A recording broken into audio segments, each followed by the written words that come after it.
Today I'm going to show you how to make a dark saber using no wires. That's right, we're going all Nikola Tesla on this one. First, source only the finest lumber, then draw the shape of the blade onto the wood. I'm including the hilt in this cut because I can't for the life of me find my original one. I apologize for my voice. I'm building robots with toxic glue over there. Alright, so according to the internet, it's 90 centimeters long, which is just shy of 3 feet. But that looks a little short. I don't know if they meant the blade or the whole thing all together.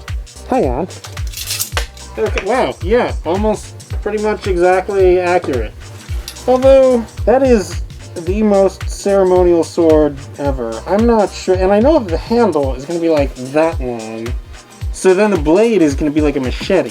Yeah, I think that'll work. That'll work for me. Yeah? Sure, why not? I wonder what Star Wars would have been if they just had dark sabers from the beginning.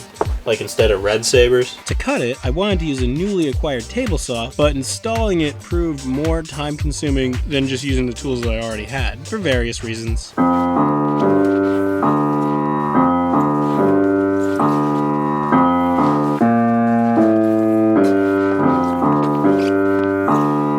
This tool is not quite as fast as a table saw, and it's not ideal for a piece this big, as you can see. Well, at least when I'm cutting it laterally like that. But it's also not made of depleted uranium, so you know that's a plus. You know what? I'm gonna use my prescription safety glasses. Like, I got them. Why don't I use them? I messed up that angle a bit, so I sanded it straight on a belt sander. Oh, if you have food or beverages in your workshop, which you really shouldn't, make sure to keep them covered so you don't ingest sawdust. I glued the handle together with wood glue. The TRDs shall be in every video from now on. So say we all. Later, I traced that shape to make the grip wider. Hey, support me on Patreon so that I can afford decent looking wood rather than this scrap. I'm gonna paint over it, but I mean, look at this. Would have saved me time if I could have done this at the edge. Oh hey, what's that? Okay, that's how you want to be. Those are the people scrolling by right now. They're supporting me on Patreon. Their contribution is crucial, now more than ever, as ad revenue is becoming less and less reliable. I just expect it to disappear any day now. Man, that's depressing. Hey, how about I get back to the build instead of stopping the video dead? There, and that saves me that much cutting. It actually has to be like that. Is that where it is? What did all the cartoons say? It's interesting how cartoons are like semi-canon. Yeah, they actually have it like, yeah, so I'm gonna cut this out and then flip it, trace it onto this, and then that should be good. I cut those out of my upturned saber saw. That's essentially what the Blade Runner is. This is very sloppy, but I'm gonna sand the hell out of it after it's all glued together. I removed the rubber bands and glued those onto the hilt. I clamped them together. Once the wood glue had dried, I trimmed off the excess piece at the end there, and then sanded the edges flat. Then I sanded the handle even more. Really, this is just to make it more comfortable. In the future, I may even go further in than that. I'm just trying to round off the corners, make it a bit samurai-ish, which is totally a word. It's kind of hard to get the angle that I want, just the way that my belt sander is set up on the workbench here. I'm embarrassed to say how long it took me to arrive at that solution. Okay, so this is already better than my last dark saber hilt, but if you look real closely, you'll notice that area where the grip meets where the crossguard is going to be is not quite perfect. So in order for it to be completely accurate, I'm going to have to consult my files. Get it? Oh man, am I a dad? I'm gonna fill in those gaps in the meantime. I'm making the crossguard and toothbrush bristles. Tell me that's not what it looks like. That's all I see. Add EVA craft foam. Plywood would have been way too brittle for this. I mean, metal's ideal, but like I'm literally using whatever I have on hand. I cut a notch that was then folded and glued to form the bend. I also cut the bristles out of foam. I made a cardboard template so that they'd all be the same, and I glued those on one by one. In Clone Wars, there's 11. In Rebels, they sort of change it a bit, so there's only 4.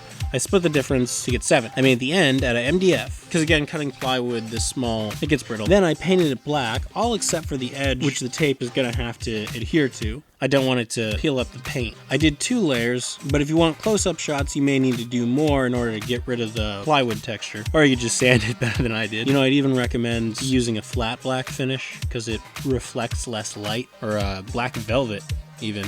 Like a lot of the ones I'm seeing, they're using plexiglass, and that looks really cool, but you know, when they angle it so that you can see the reflection of the ceiling lights on it, it tells you that something's there and it ruins the effect. It's hard not to do that. I mean, I think that I'm gonna get a little bit of that, even with my method. When it dried, I painted the hilt flat gray with gray filler primer. Probably gonna do a few more coats eventually just to get rid of that wood texture. Now for the blade effect, this post effect is still one of my favorite effects, and I would totally still use a CGI blade for the activation sequence, but for every other shot, the more of it that can be done practically, the more real it's gonna look. Also, the less work you gotta do in post. So I'm gonna use this method from the original Star Wars trilogy, which worked out pretty well in my Ray Saber video. Along the edge of the blade, I added reflective tape. This is meant for bicycles or motorcycles to make them more visible, or really just anything that you want to be more visible at night. I used some rub and buff to make the edges look like they'd been weathered. Normally you don't want to do this on a handle because, you know, your body heat causes it to wear away over time, but I'm not actually putting it on any part that I'm going to touch. Last, to make the whole thing work, I installed a kyber crystal sourced from the mines of Elam, but you can find them in my Etsy store, link below. Alright, let's get some test footage. Now, full disclosure, this only works from a very specific perspective. One might even say from a certain point of view. If one were Sir Alec Guinness